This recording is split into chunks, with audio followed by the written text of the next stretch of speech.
এটা করবো আজকে 86, 87, 88, 89 এবং 91কে 5 দিয়ে ভাগ করব মুখে মুখে। সো মুখে মুখে করার জন্য আমাদের খুব সহজে যেটাকে আমরা 5 দিয়ে ভাগ করব সেই সংখ্যাকে প্রথমে আমরা 2 দিয়ে গুণ করব। এটা হলো আমাদের প্রথম কাজ। তাহলে 86কে 2 দিয়ে গুণ করলে কী হবে? 6 দুগুণে 12, 2 আচ্ছা 1, 8 দুগুণে 16 আর 1 17, 172। সো দ্বিতীয় কাজ হলো আমাদের কি, এক ঘর পরে একটা দশমিক দিয়ে দেওয়া। সো হয়ে গেল আমাদের অঙ্ক।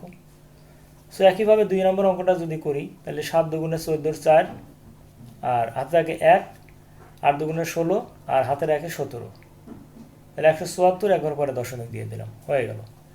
এরপরেরটা সেমভাবে কী করবো, 8 দুগুণে 16, 6 হাতে থাকে 1, 8 দুগুণে 16 আর 1 17, তাহলে এখানে এক ঘর পরে দশমিক দিলাম, হয়ে গেল।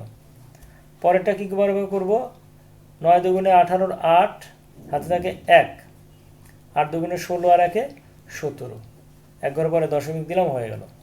এরপরে কি করব, 9 1 9, 2 1 2 আর 9 দুগুণে 18, তাহলে 182, এক ঘর পরে দশমিক 18.2।